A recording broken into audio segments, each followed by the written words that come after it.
नमस्कार, अपना उत्तराखंड में आप सभी का स्वागत है। मैं हूं नीलू। करते हैं खबरों की शुरुआत। तो उत्तराखंड में बाल अधिकार संरक्षण आयोग की पहल पर पहला चाइल्ड फ्रेंडली पुलिस थाना अस्तित्व में आ गया है। सीएम त्रिवेंद्र सिंह रावत ने अपनी तरह के इस पहले थाने का उद्घाटन किया। इस थाने का मकसद यह है कि पीड़ित बच्चे हो या फिर आरोपी, उनको आम अपराधियों से दूर एक फ्रेंडली माहौल में उपलब्ध कराया जाएगा। यहां पर पुलिस तो होगी, लेकिन सिविल ड्रेस में होगी, और यही कुछ इस थाने में बताने और दिखाने की कोशिश की गई। बच्चों को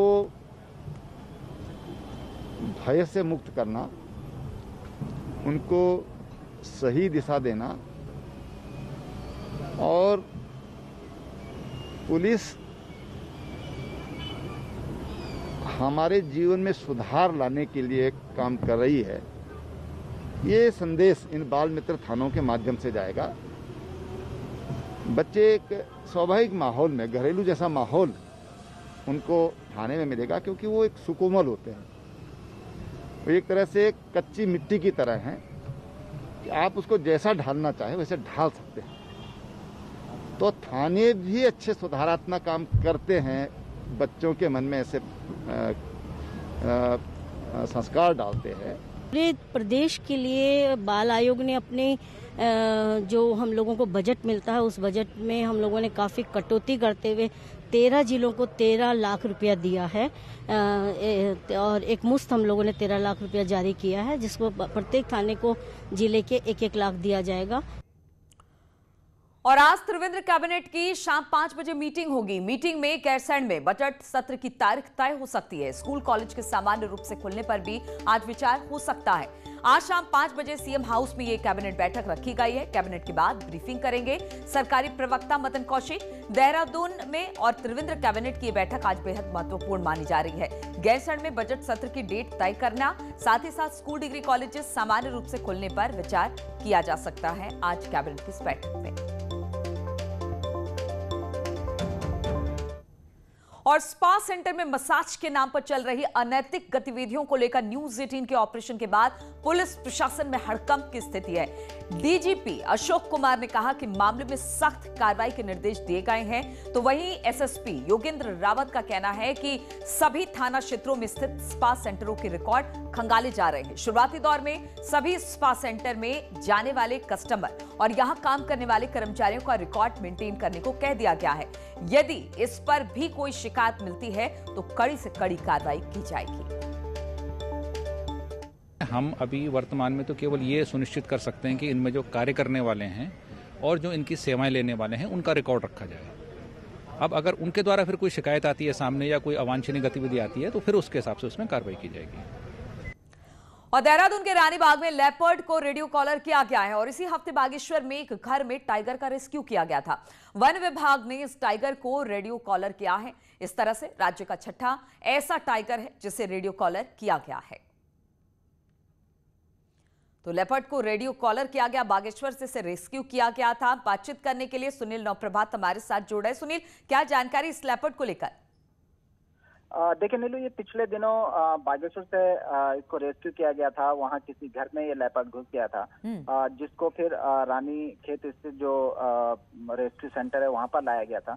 इसको आज रेडियो कॉलर किया गया और रेडियो कॉलर करने के बाद जंगल में रिलीज कर दिया गया है। उत्तराखंड में ये करीब 5वां लेपर्ड है और वाइल्ड लाइफ डिपार्टमेंट की एक कोशिश है कि जितने भी कन्फ्लिक्ट एनिमल हैं जो कि बस्तियों में घुस जाते हैं या बार बार बस्तियों में घुसने के आदी हो गए हैं, उनको रेडियो कॉलर किया जाए, चाहे वो हाथी हो या लेपर्ड हो, ताकि भविष्य में जब भी वो आबादी की ओर रुख करें उनकी प्री इंफॉर्मेशन डिपार्टमेंट के पास हो और समय रहते हुए उनको आबादी क्षेत्र से दूर भगाया जा सके। इसके लिए ये रेडियो कॉलर किए जा रहे हैं। साथ ही साथ एक स्टडी प्रोग्राम भी इसके तहत होगा कि जो वाइल्ड लाइफ बस्तियों की ओर आ रही है, आबादी क्षेत्रों की ओर रुख कर रही है, आखिर वो कौन से कारण है कि जंगल छोड़कर वाइल्ड लाइफ शहरों की ओर रुख कर रही है। तो ये भी इसके दौरान स्टडी किया जाएगा। बिल्कुल, बहुत बहुत शुक्रिया आपका सुनील नवप्रभात तमाम जानकारी देने के लिए। और रामनगर के मालधान क्षेत्र में 2 मुंहे सांपों के साथ 2 आरोपी को पकड़ा गया है, जबकि मुख्य आरोपी जो 2 और थे वो वन विभाग के चंगुल में नहीं आ सके। आरोपी इन दुर्लभ सांपों को उत्तर प्रदेश के भोजीपुर से एक कार में लेकर आ रहे थे। वन विभाग ने इस कार को भी अपने कब्जे में ले लिया है। विभाग की वन्यजीव अपराध नियंत्रण इकाई ने इन्हें पकड़ा और पूरा मामला तराई पश्चिमी वन विभाग के आम पोखरा रेंज का बताया जा रहा है। मुंहे सांपों के साथ 2 लोगों को गिरफ्तार किया गया है और बताया जा रहा है कि कुल 4 थे, लेकिन 2 चकमा देकर भागने में कामयाब रहे। वन विभाग ने इन 2 जो तस्कर हैं उनको पकड़ा है। उनके पास से ये 2 मुंहे दुर्लभ सांप बरामद किए गए हैं।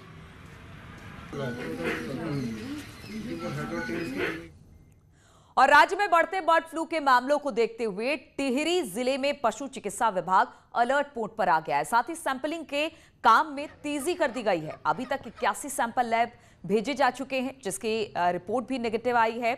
और वहीं 18 जनवरी को घनसाली के पोल्ट्री फार्म में 150 मुर्गियों के मरने के मामले में भी सैंपल रिपोर्ट नेगेटिव ही आई है, जिससे पशु चिकित्सा विभाग ने राहत की सांस ली है।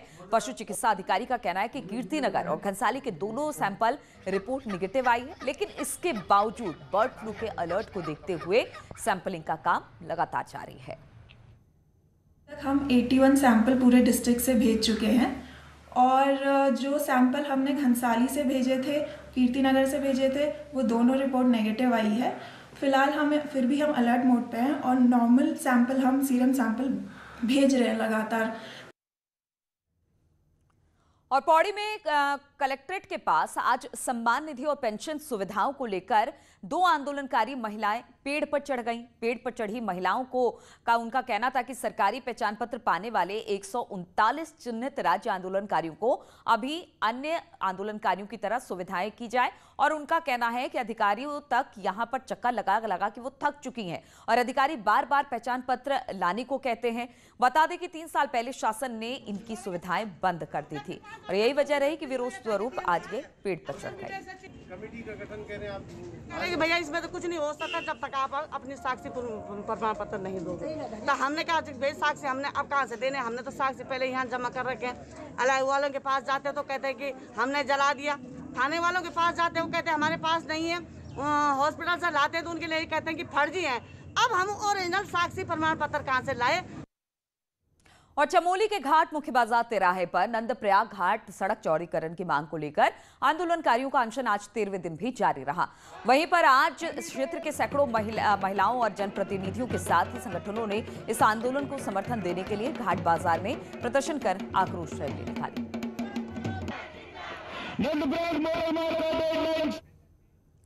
और 26 जनवरी को गणतंत्र दिवस के अवसर पर उत्तराखंड की झांकी भी निकालेगी। उत्तराखंड की झांकी में बाबा केदार की झलक देखने को मिलेगी। राजपथ पर झांकी निकलने से पहले न्यूज़ 18 आपको एक्सक्लूसिव तस्वीरें दिखा रहा है। आपको उत्तराखंड की वो झांकी जो गणतंत्र दिवस पर निकलेगी उसकी तस्वीरें हम आपको दिखा रहे हैं। बाबा केदार के दर्शन इस बार की झांकी में देखने को मिलेंगे और साथ ही साथ परंपरागत लोक नृत्यों के साथ यहाँ पर उत्तराखंड की झांकी निकाली जाएगी। 26 जनवरी को झांकी निकलेगी। एक्सक्लूसिव तस्वीरें आज हम आपको दिखा रहे हैं। आप देख सकते हैं वहां पर केदारनाथ की ये झांकी जो कि 26 जनवरी को राजपथ पर निकलेगी। गणतंत्र दिवस पर पूरी दुनिया न सिर्फ राजपथ पर भारत की सैन्य ताकत को देखेगी, हमारी सामरिक शक्ति को देखेगी, बल्कि पूरे भारत की संस्कृति भी राजपथ पर नजर आएगी। उन्हीं में से एक झांकी है उत्तराखंड की और उत्तराखंड की झांकी का थीम इस बार रखा गया है केदारखंड। ये झांकी इस वक्त जहां मैं मौजूद हूं ये उत्तराखंड की झांकी है, जहां आप देख रहे हैं बहुत ही खूबसूरत तरीके से राज्य के पशु कस्तूरी मृग को रखा गया है। वहीं आप यहां पर राज्य की पक्षी मोनाल को देख रहे हैं, तो साथ ही ब्रह्म कमल भी मौजूद है। ये झांकी का आगे का हिस्सा है जिसमें आप देख रहे हैं ब्रह्म कमल, मोनाल और कस्तूरी मृग को। ये पहचान उत्तराखंड की और साथ ही पूरे उत्तराखंड की जो विविधता है उसे समेटने की कोशिश इस झांकी में हुई है। ये देखिए जरा, खूबसूरती से सजाया गया है और साथ ही जो वहाँ की पारंपरिक वेशभूषा है उसमें सजे धजे और पारंपरिक नृत्य करते लोक कलाकारों को आप देख रहे हैं यहाँ पर, जो कि पूरे राजपथ पर झांकी के साथ इसी तरह से संस्कृति को पेश करते रहेंगे। उत्तराखंड वो जगह है जहाँ एक तरफ तो जीवनदायिनी गंगा है तो दूसरी तरफ 4 धाम, और यही वो जगह है जो देवों की भूमि कहलाती है, जहाँ पर बड़ी संख्या में सैलानी आते हैं शांति और सुकून की तलाश में। उस पूरी संस्कृति को इस झांकी के जरिए रिप्रेजेंट किया गया है। और सबसे ऊपर 12 ज्योतिर्लिंगों में से एक केदारनाथ मंदिर की इस कलाकृति को देख रहे हैं, मॉडल को देख रहे हैं। और मध्य में आप नंदी को देख सकते हैं। मध्य में नंदी मौजूद है जो कि भगवान शिव का वाहन भी, उनका दोस्त भी और उन तक आपकी बातों को पहुंचाने का वाहक भी। तो चलिए इस पूरे झांकी के बारे में जानते हैं। इस वक्त हमारे साथ मौजूद हैं सर, ये बताइए ये जो झांकी है इसकी जो थीम है उत्तराखंड की वो क्या है? इस बार गणतंत्र दिवस परेड जो राजपथ में होगी 26 जनवरी को, उत्तराखंड राज्य की थीम है केदारखंड। केदारखंड की झांकी में इस बार जो झांकी का अग्रभाग है उसमें हम लोग राज्य का जो पुष्प ब्रह्मकमल है, कस्तूरी मृग है और इसका जो राज्य पक्षी है मोनाल, उसको दिखाया गया। यानी फ्लोरा और फोना हमने अग्रभाग में दिखाया। और जो झांकी का पीछे का पार्ट है उसमें भव्य केदारनाथ मंदिर को दर्शाया गया और उसके मंदिर के आगे नंदी को दर्शाया गया। और इसके अतिरिक्त जो मंदिर परिसर में भक्तगण आते हैं उनको भक्ति में लीन दिखाया गया है। और मंदिर के ठीक पीछे जो दिव्य शिला है 2013 की आपदा में जिसको मंदिर को बचाया था, उस दिव्य शिला को दिखाया गया है। इसके अतिरिक्त 12 कलाकार उत्तराखंड राज्य की कला और संस्कृति का प्रदर्शन झांकी के साथ करेंगे, जो कुमाऊनी, गढ़वाली और जौन सारी संस्कृति है उसका प्रदर्शन राजपथ पे करेंगे। और प्यार में दिल टूटने के किस्से आपने अक्सर सुने होंगे, लोग अक्सर इन्हें छिपाते भी हैं। लेकिन देहरादून के 2 भाइयों के लॉकडाउन में दिल टूटे तो उन्होंने अपना कैफे ही खोल लिया और उसका नाम दिया दिल टूटा आशिक चाय वाला।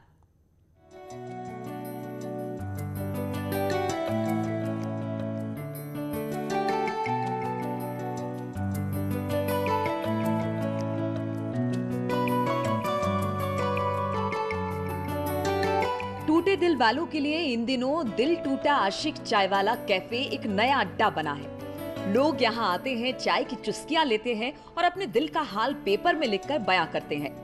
देहरादून के GMS रोड पर इस कैफे को 2 भाई चला रहे हैं, जिनके खुद के दिल लॉकडाउन में टूटे तो उन्हें साथ मिलकर ये कैफे चलाने का आइडिया आया, जिससे लोग प्यार ना मिल पाने की वजह से डिप्रेशन में जाने के बजाय नई शुरुआत कर सके। मैं आपको एक चीज़ बताता हूँ कि दिल जरूरी नहीं है इश्क या मोहब्बत में टूटे, कभी कभी दिल सपनों से भी टूटता है और कभी कभी अपनों से भी टूटता है।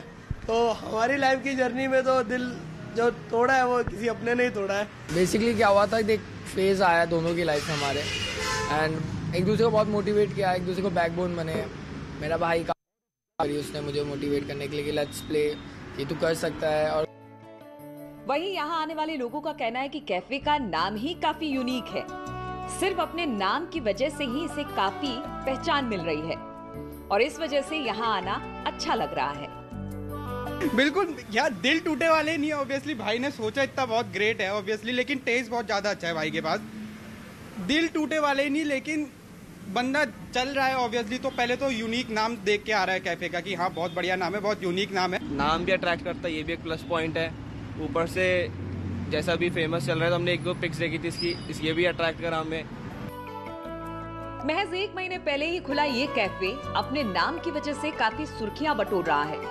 यहाँ लगे पेपरों पर जहाँ कुछ युवाओं का दर्द भी छलक रहा है, तो कई लोग यहाँ चाय की चुस्कियों का आनंद भी ले रहे हैं। न्यूज़ 18 के लिए देहरादून से भारती सकलानी की रिपोर्ट। और चलिए यहाँ पर रुकेंगे एक छोटे से ब्रेक के लिए, बहुत जल्द लौटते हैं।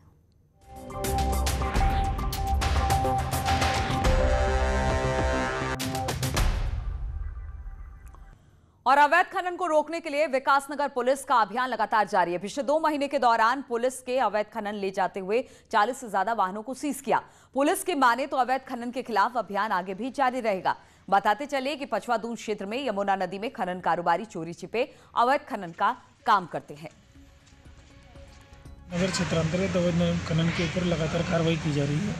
विगत 2 माह में करीब 4 दर्जन वाहनों को सीज किया गया है और 2020 में 17 खनन एक्ट के मुकदमे लिखे गए हैं। मुलजिमों के खिलाफ और जो है करीब 350 वाहनों के चालान किए गए हैं। और हिमालय के हिमनदों से लेकर मेघालय में दुनिया के सबसे नम जंगलों तक, असम में ब्रह्मपुत्र की ऊंची धाराओं से लेकर राजस्थान और तमिलनाडु के सिकुड़ते भूजल तक, लद्दाख के बर्फीले रेगिस्तान से लेकर दमन के दलदल तक, भारत में जल की वास्तविकता और जल का संकट भी उतना ही विविध है जितना कि ये देश विविध है। आज हम इसके कई पहलुओं में से एक पहलू को आपके सामने रख रहे हैं। स्वच्छता और पानी,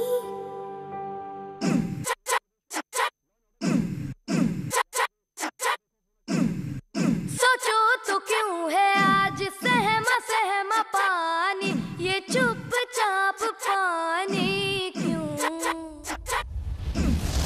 चलो बदल दे ये कहानी, कहानी बचा ले निशानी। पूछेगी धरती तब कहा कि तुम, नदी रो रही थी तब कहा थे तुम, स्वच्छता और पानी हमको बचानी है ये जिंदगानी।